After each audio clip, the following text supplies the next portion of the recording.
All right. I think it's time for us to get the party started. First of all, thank you. My name is Phyllis McCall. I lead marketing here at Alert Security, and I'm very passionate about this topic. Most folks think of this as like cybersecurity and all those things going on with fraud, but it's actually a brand issue as well, which is near and dear to my heart. I'm excited today for this discussion. This is a panel discussion that comes from our recent bank spoof report that we released recently, showing the trends that we're seeing in community and regional banks with an increase in overall brand impersonation. And we're seeing, over 177% increase of attacks in banks of certain sizes of the lower scale that we would normally think of from the big guys. So we want to really take some time and dig in and find out what's going on, what's causing this, and ensure that our attendees walk away with some actionable knowledge to help them keep their customers safe, ensure that they are partnering with their fraud team, and that they are really understanding what's going on outside of their reach in the ether of the internet, where folks are trying to steal information and money. So with that, I'm going to turn it over to our panelists and let them introduce themselves. I'm going to start off with Ross. He is a customer of ours and is here to share his experiences. Good morning or afternoon. Ross Bensler. I work for Alpine Bank and I manage security and privacy for the bank. Wonderful. Thanks for joining us, Ross. And Molly. Hey everyone, my name's Molly DeQuattro. I lead operations at Allure Security. And rather than share maybe a fun fact about myself, a key memory I have is my dad once grew a tomato that was so good in the summer of 2001, I'm still thinking about it. Wonderful. I thought you were going to tell us that your father called to see, should I click on this link? He might. He has.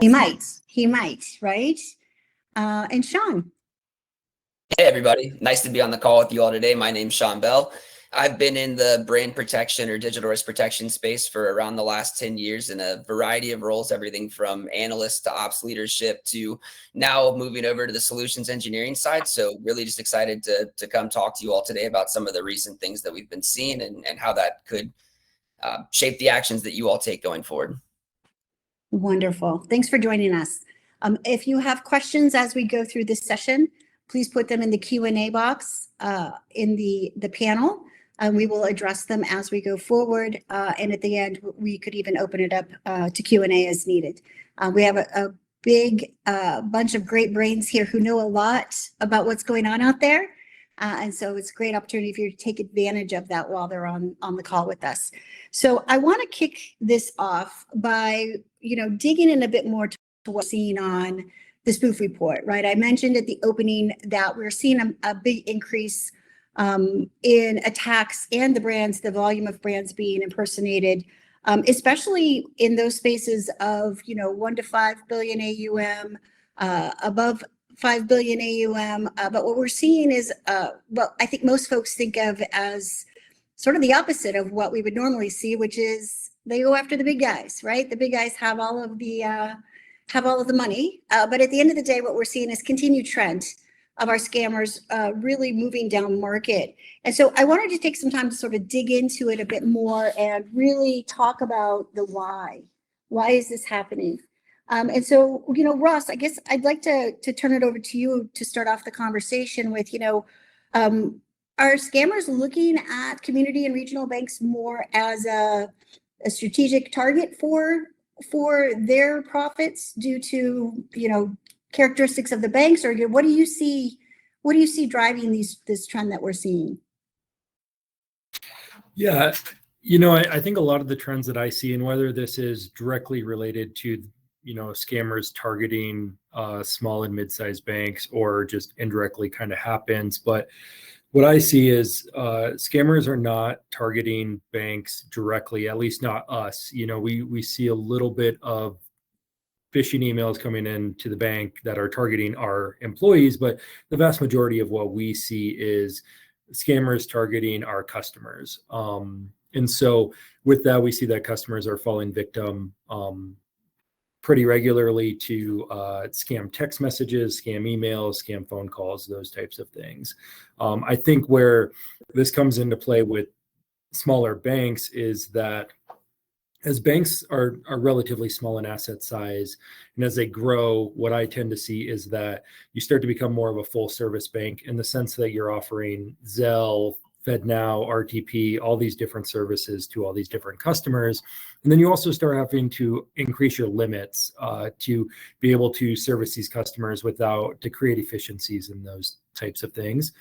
So as you add more products to move money around as you grow, and then you have to increase those limits, it's not always offsetting the risk that's being taken on. And so some of the banks that I work with and see is that there's knowledge gaps and skill gaps there. So I think that either directly or indirectly, scammers end up targeting customers and consumers from those smaller mid-sized banks because they might not have the proactive fraud monitoring in place, or fusion centers, or they don't have controls around different things like machine learning and analytics on their fraud controls, or a lot of smaller banks rely on off-the-shelf products. So if you're using a fraud tool that doesn't support, let's say, FedNow right now, or doesn't support Zelle transactions or something along those lines, you probably don't have the development staff to build that interface to a fraud tool to be able to ingest those transactions. So that's kind of what I see, is that due to that, it seems like the mid-sized banks are being hit harder with all of this, and then they have a harder time taking down those websites, or they have a harder time stopping those fraud mitigation controls, or stopping those attacks through fraud mitigation controls.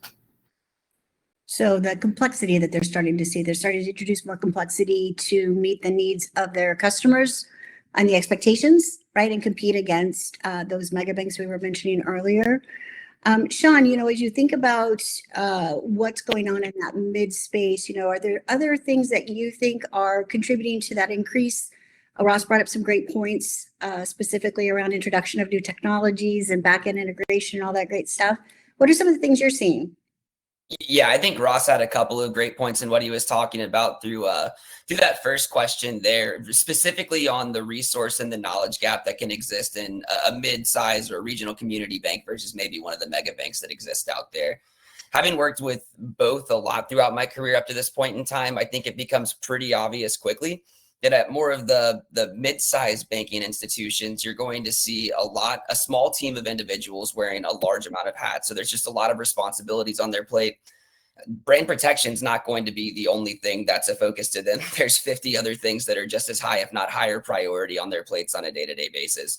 Whereas when you look at a mega bank, they might have 3-4 different teams that are split across the brand protection space. One might focus solely on phishing attacks or web-facing attacks. One might focus solely on social media. One might focus solely on threat intelligence or dark web gathering.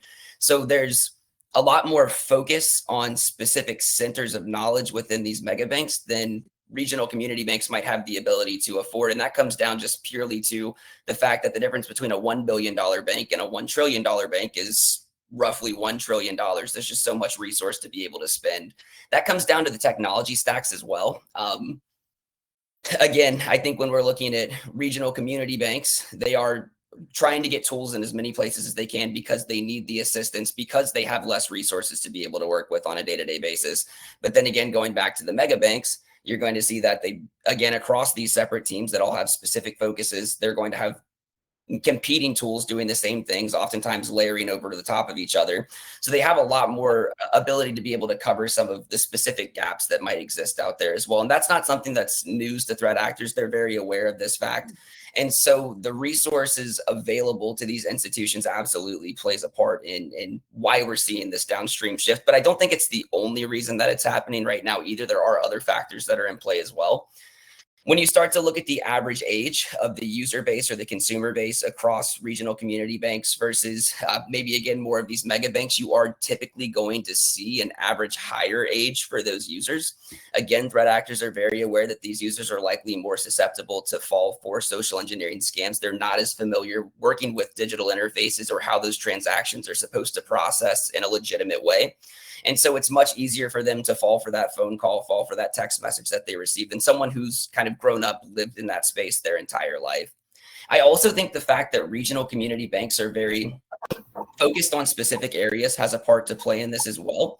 If a threat actor knows the couple of area codes that might be relevant to this specific institution, it's a lot easier to blast out text messages to groups within that area code versus maybe trying to more widely blast across the United States as a whole and hope you're finding the right people that are going to be have more believability and the lure that you're providing to them. So the resources is definitely a factor, but I wouldn't say that it's the sole factor in that process.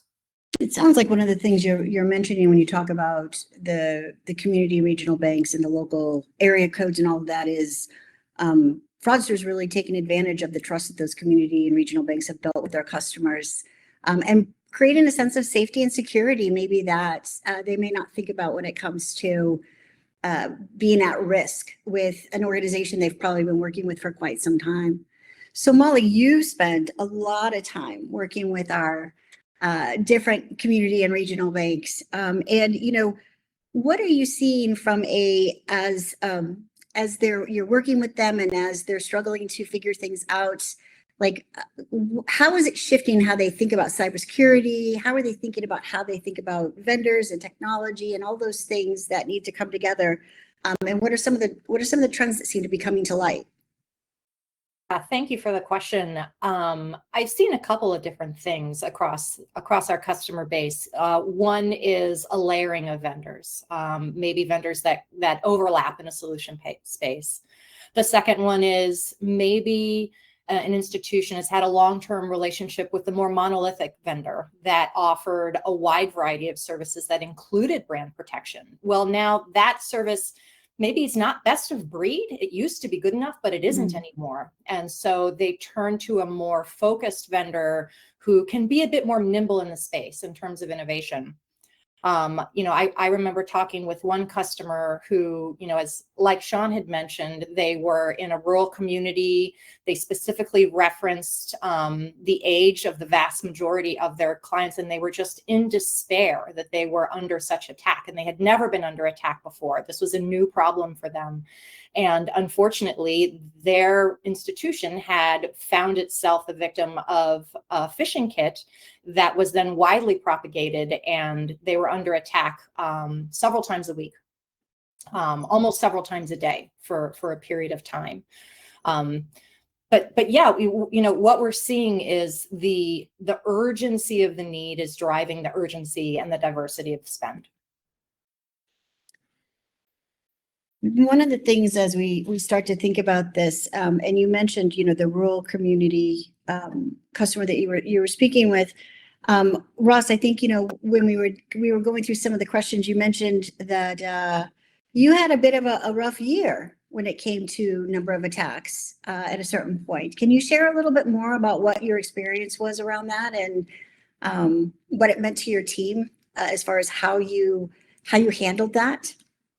Yeah, and just echoing kind of what has been said before. So we experience a lot of the same things that I think that smaller community banks experience, where the customer base tends to be a little bit older, and then in a lot of our smaller communities where we have pretty large market share, like in some of our communities, we have 60+% market share. So if you just random dial phone numbers with our area code, you're probably going to hit one of our customers.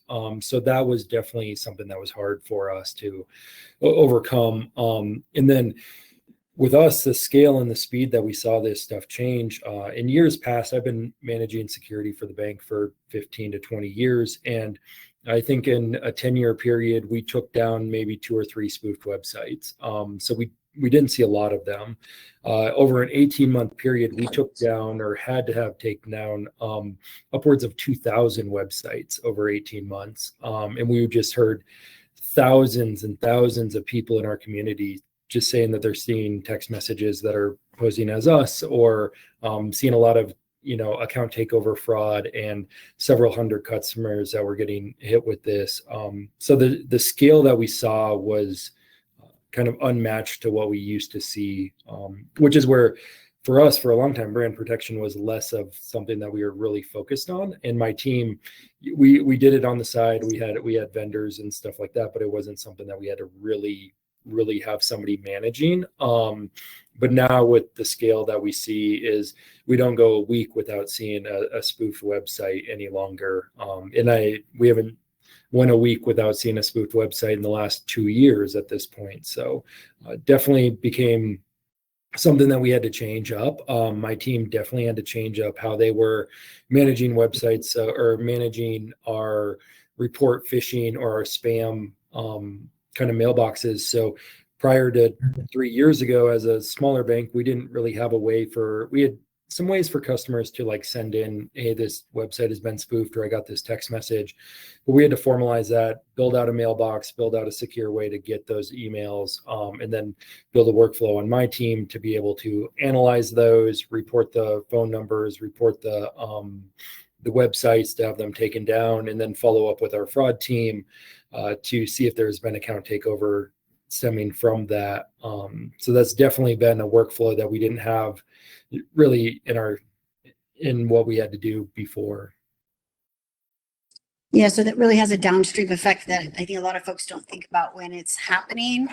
And as they go to respond, right, there's a lot of things that you have to think through and understand the impact it's going to have on other teams in your organization, not just directly with you, but also, those that are responding to customers complaining that something happened to their account, right? We have a great question coming in from Logan. And I think, Logan, you're going to hear some of the answers to your question throughout our conversation, but I just want to call it out and put it at top of mind for our panelists. So the question is one of the major TTPs for fraudsters, scammers, is cold calling or SMS messaging customers. We had talked about that with the area codes, right? Claiming to be from a bank's fraud department. Aside from educating customers on threats, and are there other proactive methods to prevent customers from becoming compromised? I'm going to start this off with Ross and just get a sense of, we had a conversation about education and the importance of it, but you also had mentioned some other things as well. And then Sean, I'll throw it over to you as well. Yeah, so for us, some of the things that we've done, and it's definitely not perfect. It can be a difficult thing to do. One is education awareness and outreach. So we do a lot of grassroots efforts of education awareness and outreach, and just trying to get in front of customers, non-customers. We do a bunch of different things around PSAs on the radio and some stuff like that. Some of the stuff as far as spoofed phone numbers, we've had good luck with implementing stir and shaken technology on our phone numbers, and then restricting our outbound calling numbers. That doesn't help a lot for the robo dialers and the spoof numbers that aren't directly related to you. But we have seen that since implementing stir and shaken, we used to have a lot of spoofed calls directly spoofing our 1-888 numbers or our 1-800 numbers. And since implementing that, in the last 18 months, we haven't had a single person spoof our phone numbers. So that's been pretty decent for us. And then the other big thing is too that we run into is just information sharing. So the buzzword around fusion centers comes up, and that's kind of hard to implement in a smaller bank. But what we've done is really tried to bridge the gap around information sharing. So that way, if our fraud team is seeing something, they're notifying the security team a lot quicker. So that way we can work on mitigation or awareness and outreach or whatever that needs to be. Because before, it always used to be very siloed in our company. And now that we're breaking down those silos and just trying to lend a helping hand wherever we can, that's been a help for us as well. But the spoofed phone numbers, the biggest thing that we do, I think, is the awareness and outreach. And we didn't realize the value of social media at first for us. So whenever we started seeing these ramp up in attacks to our customers or people in our community, Facebook was not the first place that we went to put out awareness and outreach. materials. And now Facebook becomes one of the first places that we go, just due to resharing. And for us specifically in our area, the sheriff's department will reshare what we have, Crime Stoppers, the police department, other people will reshare it on those posts. And so we're able to reach a lot of people a lot quicker. So that's been something that's beneficial on the awareness and outreach side. Oh, that's great. That's great that you were able to illuminate that. Sean, how about some other things that you can suggest to Logan? Yeah, again, I echo all of Ross's sentiments. I think he was spot on. Education is always going to be priority number one, because no matter how many protections we put in place, there's always going to be some other creative methodology that they come up with to get around all of the work that we've done up to this point. So education is always going to be priority number one.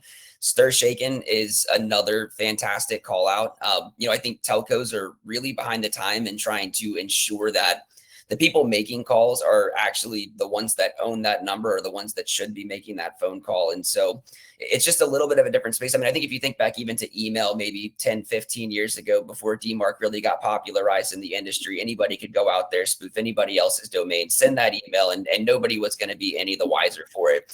But now we've started to see that shift where more organizations are implementing DMARC across their DNS infrastructure.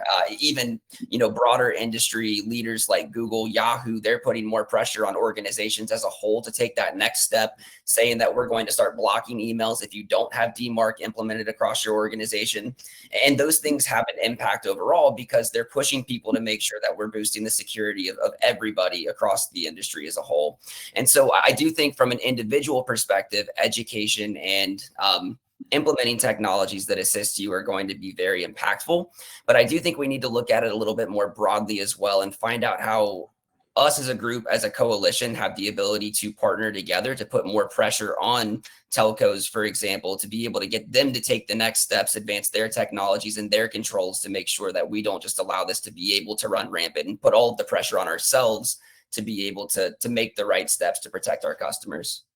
Oh, that's a great call out, banding together and really going to the telcos with what is required in order to keep not only your customers safe, but also their customers safe as well.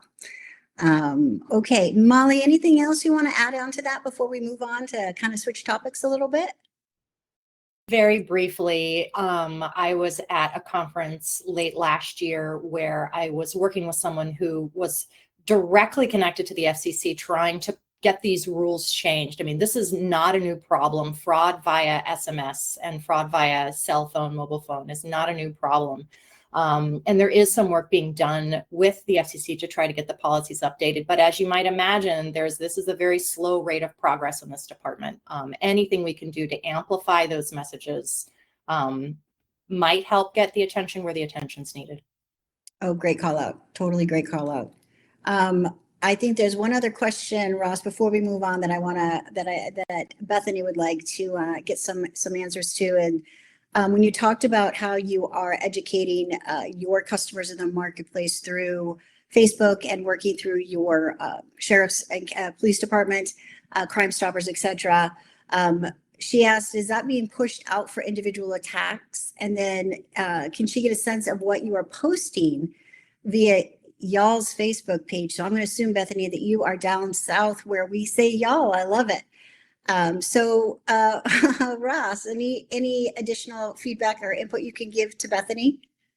Yeah, so one thing that we did a few years back is I took a little bit different approach to how we were doing awareness and outreach, and trying to meet customers where they're at, in the sense that we didn't try to overcomplicate things and go to enterprise grade security with them. So I don't want to say dumbed it down, but we put it into a context that was more consumable. So that was something that we did. I was fortunate that part of that is the person that I have running security awareness doesn't have any technical ability. And so since they're not a technical resource, they were able to put it into a way that was more consumable. So I think that helped. And that was a good approach that we took. And then as far as individual attacks, yes, we put them out for individual attacks, and we try to put out information as quickly as we can. So we've built a format that we can put out infographics in one pager. We call them one pagers. So if we're seeing something like a crypto scam, pop up in our area, which hit us really hard last year, where people were getting calls and getting extortion calls saying that they had to take money out of their account and then go to a crypto ATM and deposit that money. As soon as we noticed that, we were able to, within a few hours, get a one-page sheet of what's happening, what people can do to mitigate themselves or mitigate the threat, and then some warning signs of that. We were able to get that out in a few hours. We sent that out to our branches, and then we put something out on social media that same day. We do the same thing on our text message scams. So whenever we see, new spikes in the text message scams, we try to get information out same day, just high level, what we're seeing, some examples of what it is, and then some examples of what people can do to better protect themselves. So we do put it out per scam, and we try to get it out as quickly as possible. We've had good feedback internally and externally from that. And so at the speed that we can get stuff out internally, we have stopped like 5 or 6 scams, probably totaling for, $500,000 in losses in our branches. We were able to stop that ahead of time just by getting information out in front of our people quickly. Oh, that's such great insight. And I think, as we look at the communication vehicles that individuals use, and there might be some generational, differences between what folks use and what other folks use. Social media is definitely a great way to get that word out. One last thing from Bethany that she just wants to share, that, she finds it hard to navigate what scams to share and what scams to withhold, because they don't want to start a panic, right? That makes sense. So social media is huge, and she'd love to use that to your advantage. Have you had any experiences where it had the opposite effect of what you wanted and caused your customers to panic? We've come close. We have not had that truly happen for us. But we're very, very diligent in everything that we say, and proofread it and make sure that it doesn't, the big panics that we end up kind of seeing is like people think that we've been breached or that we're having a security problem or something along those lines. So we're very careful about what we say to mitigate any of those, the panic happening. But that's one of the top things that we always are aware of. And so we have a really strong like quality assurance process to make sure that we're reading it from that light to make sure that that's not what it's, that we're not putting panic out. There's also that threshold of when do you put information out? And unfortunately, we don't have like a great formula for this. It's a little bit of a gut feeling of just managing incidents long enough. But if we hear about something from 1 or 2 people, we might not put information out, because is it one-offs? Was it tied to them? The other thing is it's hard to get accurate information from our customers that are experiencing these scams. So sometimes we'll hear from them and they say, oh, I got a phone call and this is what happened. And then really whenever you dig into it, it was a text message that took them to a credential harvesting website. And they claim that they never gave up their credentials, but whenever you actually look into it, they did. So the information that we're getting from them is, not accurate. And so we have to try to vet that before we put out information too. So there is sometimes we are a little delayed in what we're putting out. It depends on how well we can get copies of the text messages or the phone calls or any of those types of items. So first of all, words matter, right? Words can make the difference on if someone panics or if they don't. Second of all, it's the psychology of individuals, right? When you go and ask them if they did something that fundamentally they know was wrong, that actually hurt them, they probably are not quick to admit it, from embarrassment and other things. So that's a great call out, that you have to take some things at face value. And what is a trend, right? Is a trend 1, 2, 3, 4, 5? I think it's probably dependent on each individual organization. So I think that's wonderful insight. And Bethany, I hope that helped give you some additional things to think about as you go on your journey. I want to shift topics if you guys are okay with that.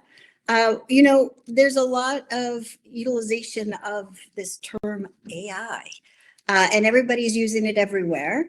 And so, this is something that we in technology use to benefit all the stuff that we do. all technology companies are using it.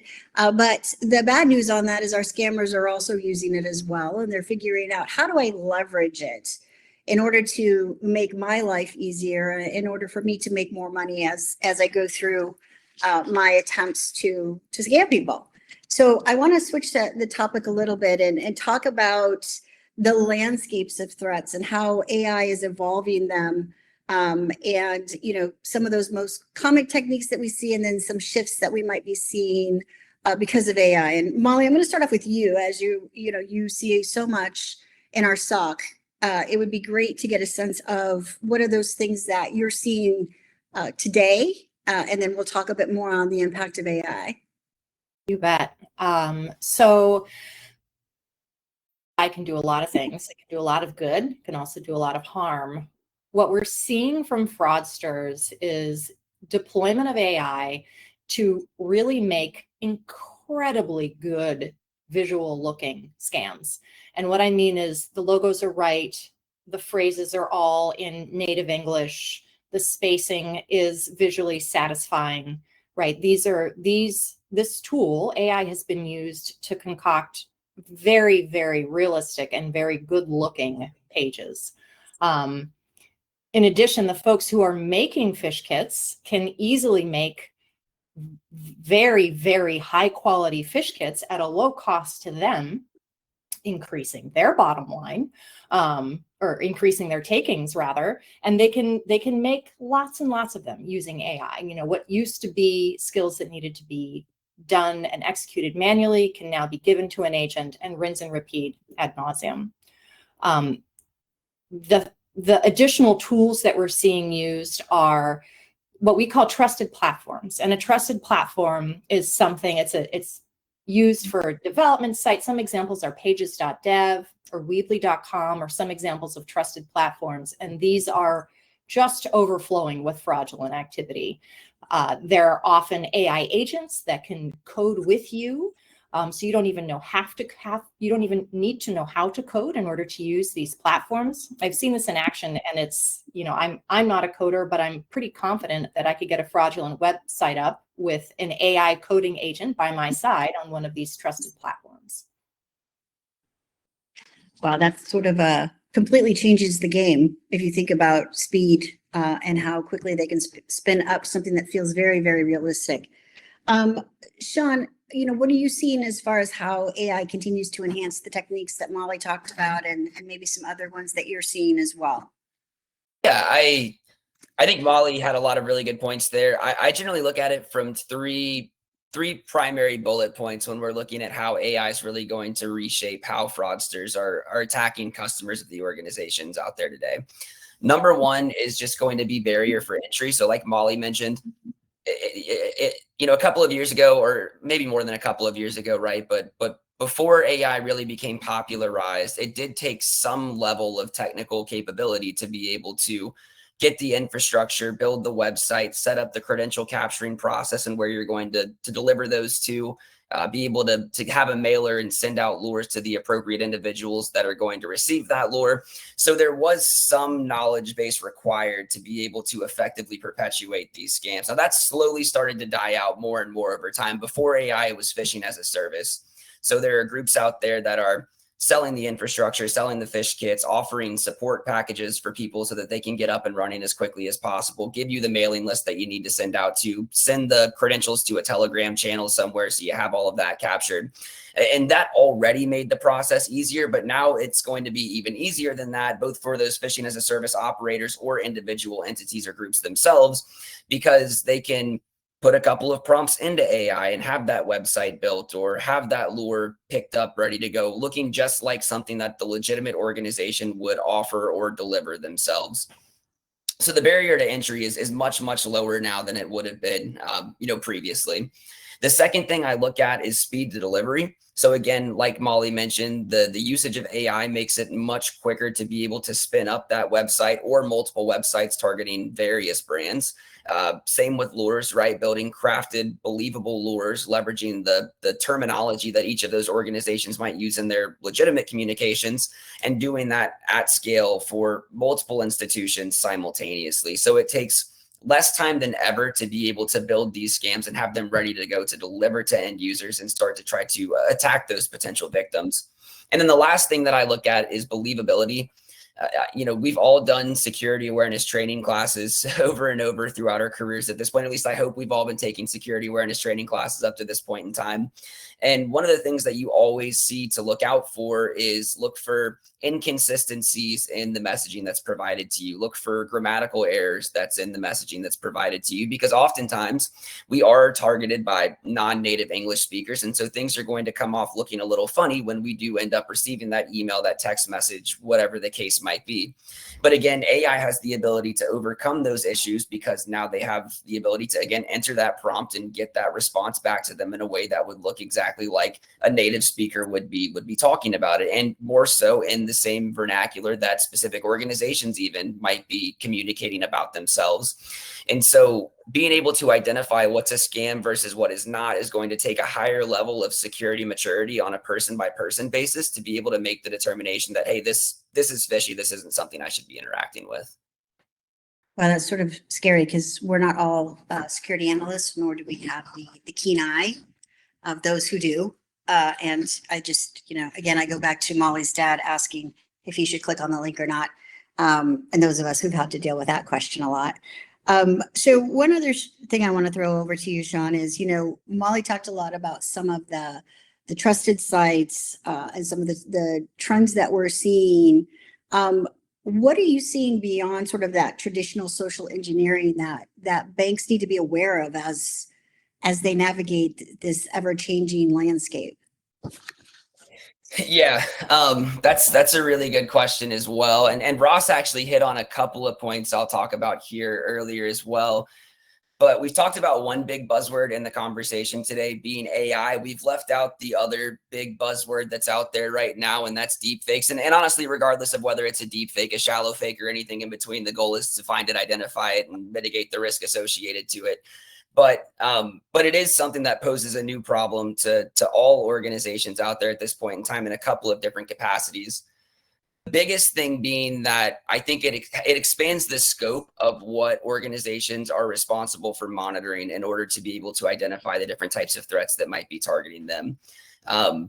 Even if you don't have a heavy social media presence, it's very easy to spin something up, again, that looks just like an individual at your organization. And again, can use the same type of language that person might use and become a very believable imposter across those spaces that can then start reaching out to conduct job scams or to talk about investment opportunities or whatever the case might be for that specific scam in question. But it's very easy, again, to make it look just like that organization, just like that person, even if that was not a real photo, picture, et cetera, that's ever been taken.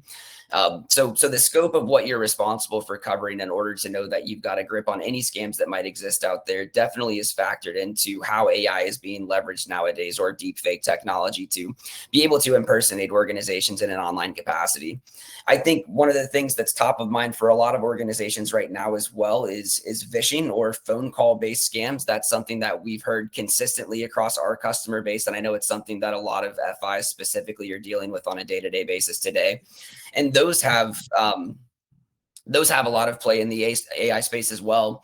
Again, when you look back years ago, the robocalls that you would get were much easier to spot out, or maybe it's coming from a call center overseas, again, where you're starting to hear things that you wouldn't generally expect to hear from your financial institution if and when they were to reach out to you for any purpose.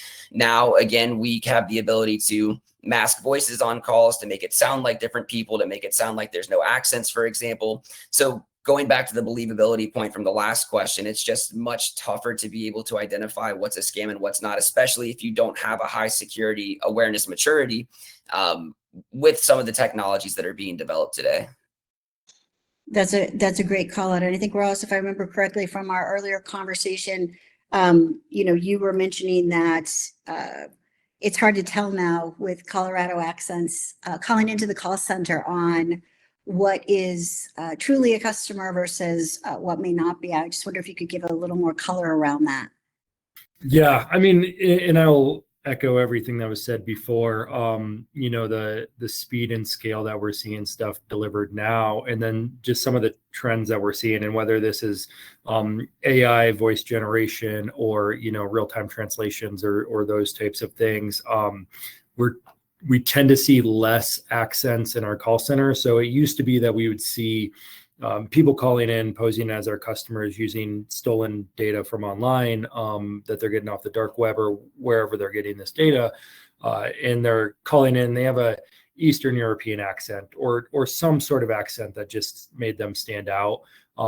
We see less and less accents. And whenever we go back through our recorded calls, they sound more and more just like our customers. Now they're not truly cloning our customer's voice because we don't know well enough like exactly what our customer sounds like. We just know that they sound like a person who lives in Colorado, let's say, type of thing.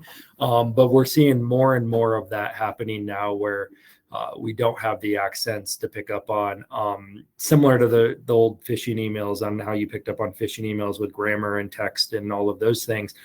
Most of that's all gone now, that we don't see that in the text messages that we're seeing.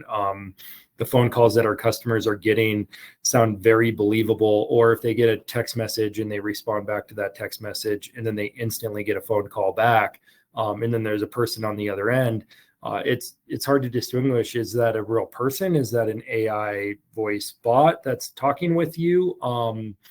Sometimes it's hard to believe that there are call centers out there where bad guys are leveraging call centers to call back people. But, if you get a text message at 11 o'clock Mountain Time and you answer that text message at night and you get an instant call back, it's hard to believe that there's people always there to call back on all of these all the time. So, seeing AI in those respects there, and just the speed and scale that we see this. The only other thing that I would tag on to the AI side is I'm actually pretty pro AI. I'm not one that's anti-AI. And so we leverage AI in whenever we were talking about our security awareness and how fast we get out information to our customers, we actually leverage AI to help us generate a lot of that content. And obviously we have to know enough to know if it's hallucinating or if it's off base, or, there's things with putting private data out there and making sure that we're taking all of our AI governance controls into or concerns out there. But we do leverage that to be able to turn around content that is consumable for people that are non-technical people. And we can do that within, an hour, where before it did take us 2 or 3 days before we used AI to do a lot of that or help us do that. So it's helping you to educate your customers a lot quicker, which is great, because minutes matter, right, in the life of a scam and the impact that it can have. So I want to switch topics a bit more. We're going to kind of go deeper and deeper as we talk through these things. We talked about the fact that community and regional banks continue to be attacked by fraudsters through multiple different ways. We talked about the impact of AI and how it's allowing them to spin up scams faster than ever, at a level of realism that we've never seen before, right? And I think it's probably going to continue to evolve that way.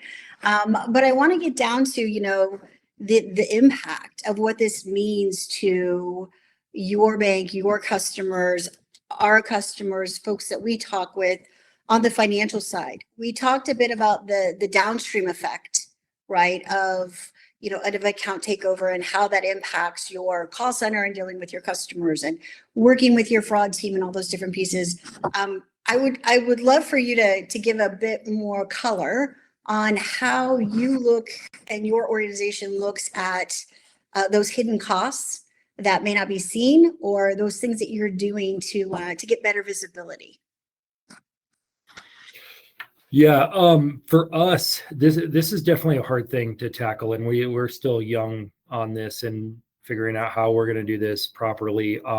Tracking true fraud losses is easier. We know what the customers lost, we know what we lost, we know dispute numbers, we know all of those types of things. When you get to the less, the more hidden costs that are associated with fraud, that's a lot harder for us to track down, and so we're starting to try to tie some of that stuff back together now.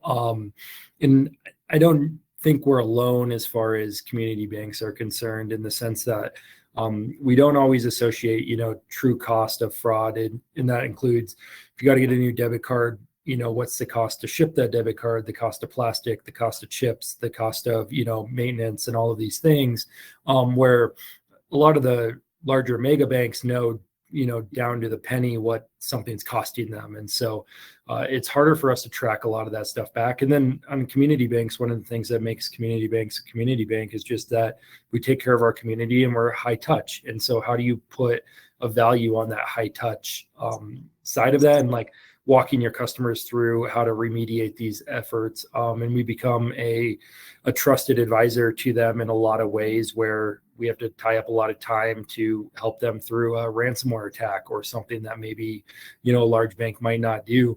It's really hard for us to associate all the costs associated with that. But we're trying to tie that stuff together. And then the other thing that we see is some intangible value there, where we do have people that come, or new customers that come over to us, and they say that they left their last bank because of the way that they handle the fraud situation.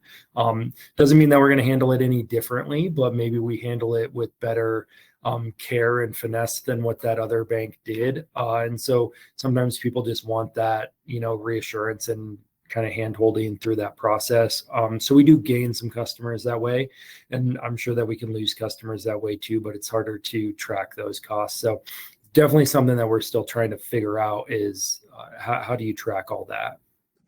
Yeah, it's pretty complex. And I think, Molly, one of the things we're hearing more and more from our customers is visibility into what is happening so that they can quantify the costs around that.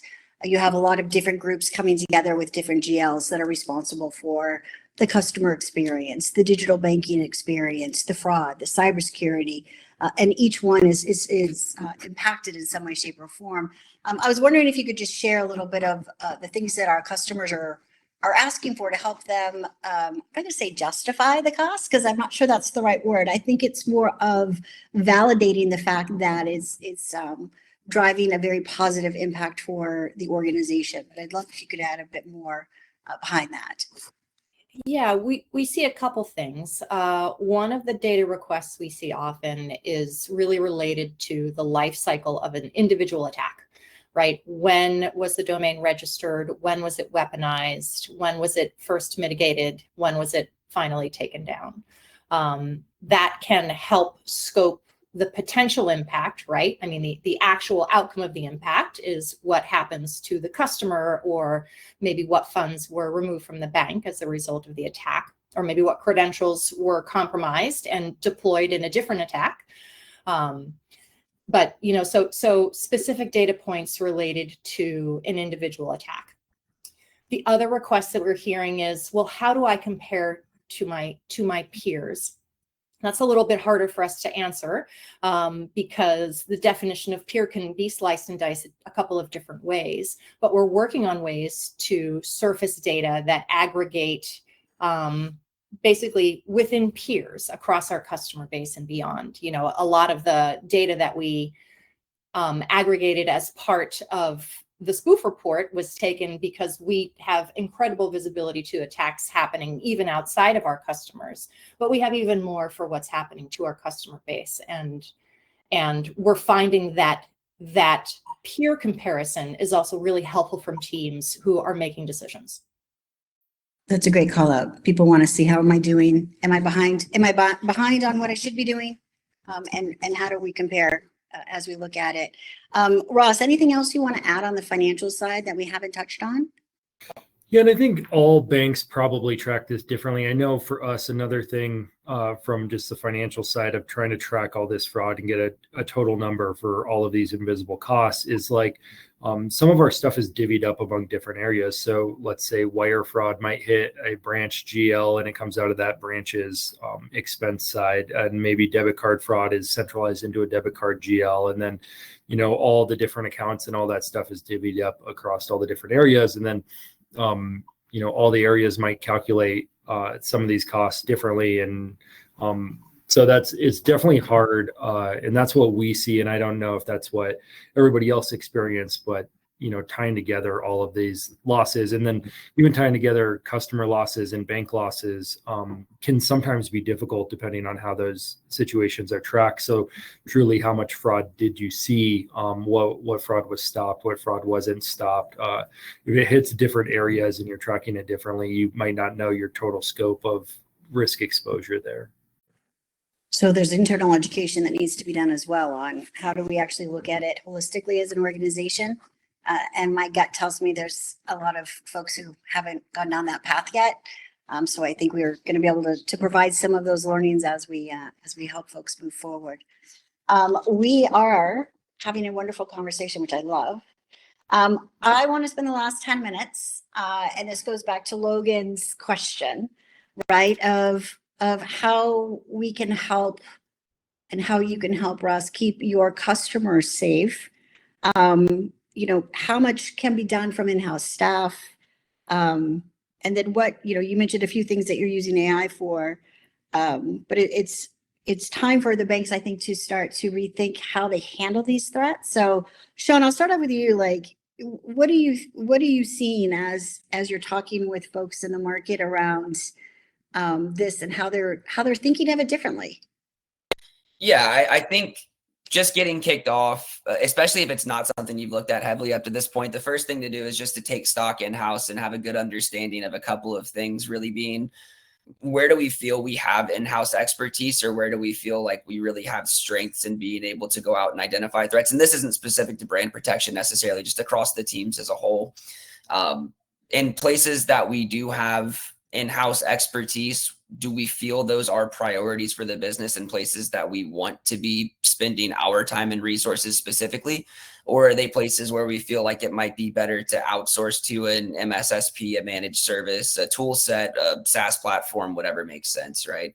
And then in places where you don't have in-house expertise and you don't have tool sets to be able to assist you today, understanding whether that's an area where you're willing to absorb risk, or is it somewhere where you have the ability to rely on customer reports. There's not enough risk to feel like you need to go much beyond that space before you start taking additional steps. So really just understanding where you and your team are at today can really start to help shape what the next steps need to look like, because now you have a good understanding of what we can do, what we can't do, and where we're willing to say that this is something we're willing to accept as a potential outcome. But I think in general, within the brand protection space specifically, while some of it absolutely can be done in-house, I would advise just having some outside resource that's able to assist in this area.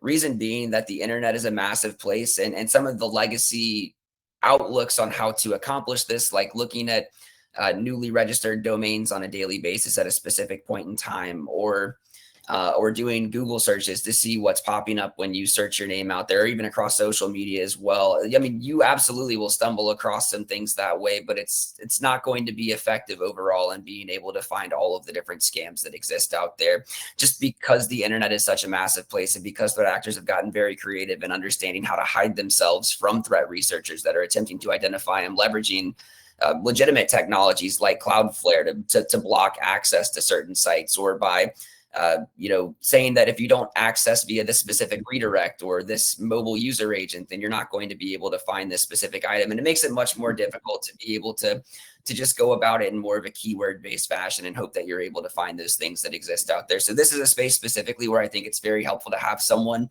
who has partnerships to be able to ingest the data where we know that these threats are going to populate, who's built partnerships with responsible organizations like registrars, hosting providers, we're going to be able to help minimize the life cycle of that scam that exists out there. But I also don't think it's something where you need to necessarily bite off and chew the whole elephant at once either, right? If you don't have a heavy social media presence and it's not somewhere where you're regularly communicating with your customer base, then that probably doesn't need to be your first priority. Your first priority might need to exist across websites that are out there attempting to steal account credentials. So outside of just understanding your team, it's also just understanding how you operate as a business and how threat actors are likely to target you based on how you interact with consumers on a day-to-day basis.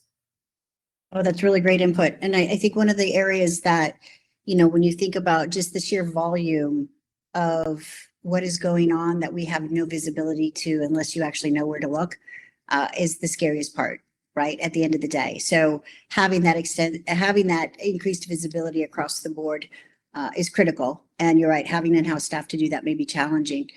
Ross, I want to turn over to you. You know, we had talked a bit about how you were under pretty heavy attack, right? You talked about thousands of websites and going from 2 to 3 to too many to handle. Can you just share a little bit of your journey on how you handled it initially, right? And what were the areas within that you did in-house, and when did you reach your tipping point, right? What was that point where you're like, oh geez, there's no way I'm going to be able to handle this and do the best job for the bank? If you could share a little bit more, that would be great. Yeah, I think a lot of it came from us just having honest conversations with ourselves and just truly admitting where we were and where our strengths and weaknesses were. So like echoing what was just said is, you know, we looked at it and we knew website takedowns was not something that we wanted to do in-house. You can do it, but it's a difficult thing to keep up on. We don't have the same connections to the hosting providers and those types of items. So we knew pretty early on that was not something that we wanted to tackle ourselves. The other things that we, you know, started having more honest conversations about internally was traditionally some of this stuff, let's say, was handled in the fraud team. Well, does the fraud team have skills to do this? Yes or no? And if that's a no, then we started looking, was there teams internally that had skills to do this, or do you need to go outside? And some of those examples is we started collaborating a lot faster internally on things like account takeover prevention tools, which operate very similarly to a web application firewall, which my team is on the cyber side is very familiar with managing web application firewall rules. We're used to managing in blocking on or detecting user agent strings, device IDs, IOCs and TTPs and all of these things on the cyber threat intelligence world that we deal with every day, including information sharing and some other stuff through Stix and Taxi and stuff like that. So we started helping out our fraud teams a lot more, write rules on, you know, the tools that they might have had that maybe they didn't have the skill set to understand the Boolean logic between, you know, behind the rule sets, or you know, how to do detection rules and some of those items. So that's what we did. We got really honest internally pretty quickly of like, where should this sit? And then ownership can be different things in different areas. And so us coming to grips with the fact that like, we're all here to solve the same goal. And then we realized where our shortcomings were and went and found, you know, third parties for that. So some of our fraud we manage in-house, some of it we outsource to third parties, some of our, you know, our website takedowns fully outsourced. So we figured out some kind of blend of that. We were somewhat lucky in the sense that we built out some of these things like website takedown prior to seeing 2,000 websites pop up. So we weren't in the fire of that one. We were in the fire of figuring out credits on takedown credits and, you know, budgeting for 10 takedowns a year versus going to 2,000 and some of those things. But we did have to figure out some of the other items as far as what fraud controls can we put in place? What do we have access to? What do our vendors give us access to do? And how do we leverage that data? That's such great insight. I think that is a good way to wrap us up. Wow, that hour flew by. I want to thank our panelists. If you have not downloaded your copy of our spoof report, it should be available after we end this. If not, please visit us at alertsecurity.com. I want to thank you all for joining us and having a very robust dialogue. This is just one of many I think we will continue to have as the threat landscape continues to evolve. And I'm so glad we were able to bring this to light and to help the community and regional banks out there as we continue to see threat actors come after them. So with that, I will bid you a good afternoon and hope you'll have a great rest of your day.